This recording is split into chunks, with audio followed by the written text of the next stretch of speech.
Welcome to the presence of God. मैं आप सभी का स्वागत करता हूं परमेश्वर की पवित्र और सुंदर हजूरी में। आज हम बात करेंगे परीक्षा में स्थिर कैसे रहें। सबसे पहले हम बात करते हैं कि परीक्षा कब आती है और क्यों आती है। मसीह लाइफ में परीक्षा दो तरह की होती है, एक परमेश्वर की ओर से आती है और दूसरा शैतान की ओर से।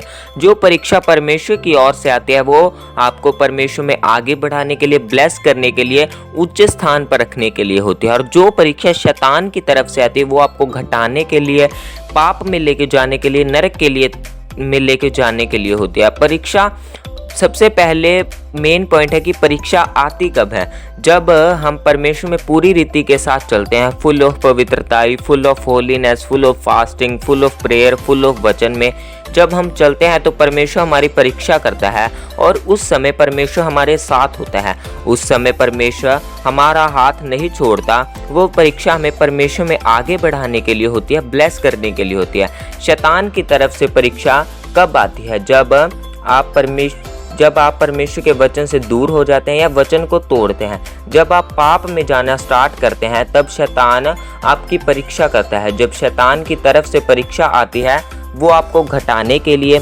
नाश करने के लिए, नरक में लेके जाने के लिए आती है। जैसे अय्यूब के ऊपर परीक्षा आई तब परमेश्वर उसके साथ था। अय्यूब वचन में, प्रेयर में, परमेश्वर में सही रीति के साथ चल रहा था। जैसे बाइबल हमें बताती है, अय्यूब 1 अध्याय उसकी 1 आयत में लिखा, उज्र देश में अय्यूब नामक एक पुरुष था। वह खरा, सीधा और परमेश्वर का भय मानने वाला और बुराई से दूर रहता था। बाइबल कहती है कि वो पाप से दूर रहता था और परमेश्वर का भय मानने वाला धर्मी पुरुष था।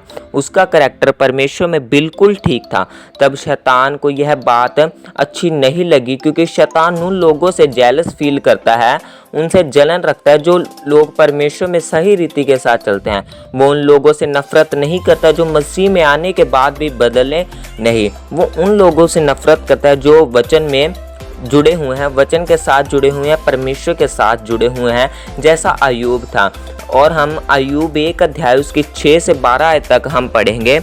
एक दिन यहोवा परमेश्वर के पुत्र उसके सामने उपस्थित हुए और उनके बीच शैतान भी आया। यहोवा ने शैतान से पूछा, तू कहाँ से आता है? शैतान ने यहोवा को उत्तर दिया, पृथ्वी पर इधर उधर घूमते फिरते और डोलते डालते आया हूँ।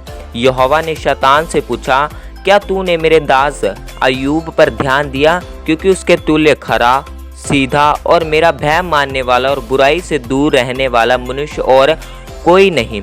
शैतान ने यहोवा को उत्तर दिया, क्या अय्यूब परमेश्वर का भय बिना लाभ के मानता है? क्या तूने उसकी और उसके घर की और जो कुछ उसका है उसके चारों ओर बाड़ा नहीं बांधा?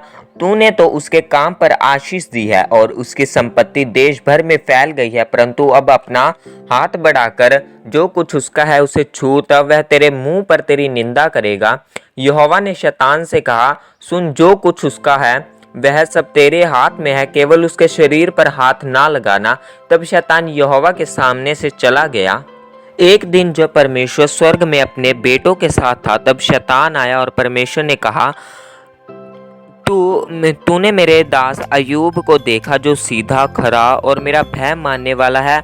आप खुद सोचो, जिसकी परमेश्वर महिमा करे, जिसकी महिमा परमेश्वर खुद अपने मुंह से करे, वो पुरुष कितना धन्य महान होगा। तब शैतान को गुस्सा आया और शैतान ने परमेश्वर से कहा, परमेश्वर तूने उसके सब कामों पर तो आशीष दिया और उसकी रक्षा भी करता है। और शैतान जानता था कि मैं अय्यूब पर अटैक कैसे करूं, क्योंकि अय्यूब के साथ तो परमेश्वर है। और शैतान ने परमेश्वर से, जो कुछ तूने अय्यूब को दिया है वो सब कुछ छीन कर तो देख, कैसे वो तेरी निंदा करेगा। बट परमेश्वर मनों को जानने वाला है और उसे पता था कि अय्यूब मेरा दास है और जितनी उस पर परीक्षा, जितनी मर्जी उस पर परीक्षा है वो मेरा ही रहेगा। और परमेश्वर ने कहा, जा, उन सब पर अधिकार मैं तुझे देता हूँ और जा उसे परख कर देख ले, पर उसके शरीर पर हाथ ना लगाना। उसके बाद शैतान ने अय्यूब से सब कुछ छीन लिया।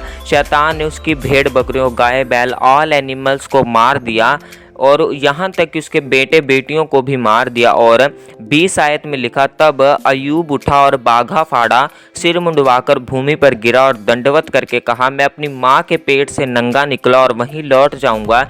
यहोवा ने दिया और यहोवा ही ने ले लिया, यहोवा का नाम धन्य है। इन सब बातों में भी अय्यूब ने ना तो पाप किया और ना परमेश्वर पर मूर्खता से दोष लगाया।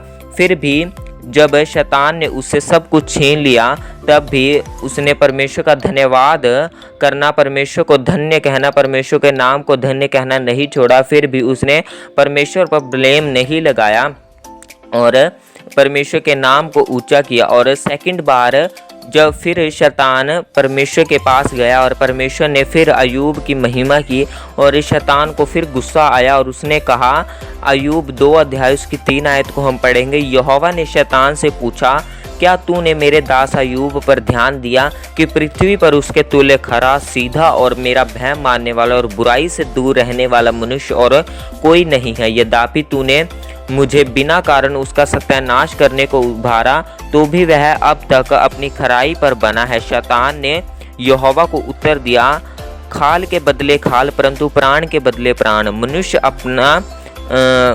अपना हाथ बढ़ाकर हड्डियां और उसके मांस को छू, तब वो तेरी मुंह पर निंदा करेगा। यहोवा ने शैतान से कहा, सुन, वह तेरे हाथ में है, केवल उसका प्राण छोड़ देना। और फिर शैतान परमेश्वर के सामने से निकला और उसने अय्यूब के सिर से लेकर उसके पाँव के तले तक उसको फोड़ों से भर दिया। शैतान ने उसके एक ऐसी बीमारी से पीड़ित किया अय्यूब को कि जो बहुत भयंकर थी, क्योंकि उसने सोचा कि अब तो यह अपने शरीर के सामने हार मान ही लेगा। पर फिर भी अय्यूब अपनी खराई में बना रहा। तब अय्यूब की पत्नी ने उससे बोला, क्या तू अब भी अपनी खराई में बना है? परमेश्वर की निंदा कर, चाहे मर भी जाए तो मर जा। उस समय उसकी पत्नी ने अय्यूब से नहीं बोला, बल्कि शैतान ने उसके अंदर से बोला, क्योंकि शैतान जब भी विरोध करता है वो आपके किसी करीबी या किसी ऐसे इंसान के जो आपको अच्छी तरीके से जानता है उसके द्वारा आपका विरोध करता है। शैतान सीधा आपका विरोध नहीं करता, वो किसी के द्वारा आपका विरोध करता है। फिर भी अय्यूब ने अपनी पत्नी से कहा, क्या परमेश्वर ने जिस हाथ से हमें परमेश्वर के सुख लेते हैं उससे दुख ना ले? फिर भी अय्यूब ने अपने मुंह से कोई पाप नहीं किया और बहुत दिनों तक अय्यूब पर वो परीक्षा रही। बट अय्यूब एक धर्मी, खराई से चलने वाला, परमेश्वर का भय मानने वाला और पाप से दूर रहने वाला जन था। और उसने इन परीक्षाओं के समय यहोवा को धन्य कहा और परमेश्वर की महिमा की, बैकस्लाइड नहीं हुआ और परमेश्वर में खड़ा रहा। और परीक्षा के बाद वो दुगनी तिगनी रीति के साथ परमेश्वर में बढ़ा। फिर परमेश्वर ने उसे पुत्र पुत्रियों के साथ ब्लेस किया, हर एक पशु पक्षी के साथ, उसे हर एक एनिमल के साथ ब्लेस किया। और अय्यूब अपनी 4 पीढ़ियों तक जीवित रहा। जब एक विश्वासी की लाइफ में परीक्षा आती है और जो वचन में स्थिर है, जो परमेश्वर में स्थिर है, उस टाइम में जब शैतान आपकी परीक्षा करता है तो परमेश्वर आपके साथ होते हैं। परीक्षा के टाइम परमेश्वर आपको अकेला नहीं छोड़ते। वो परीक्षा जो परमेश्वर की ओर से अय्यूब की लाइफ में आई, उस परीक्षा ने अय्यूब को बढ़ाया, उस लेवल तक बढ़ाया कि उसके समान कोई ना था।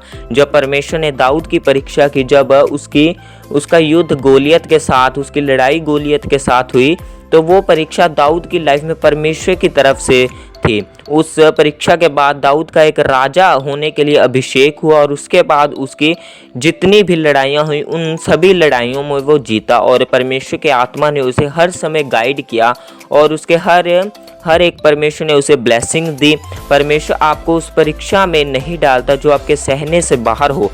परमेश्वर ने शैतान से कहा, अय्यूब के प्राण पर हाथ मत लगाना, उसके प्राण को छोड़ देना, क्योंकि वो परीक्षा उसके सहने से बाहर थी। जैसा पहला कुरिन्थियों 10 बाब उसकी 13 आयत में लिखा, तुम किसी ऐसी परीक्षा में नहीं पड़े जो मनुष्य के सहने से बाहर है।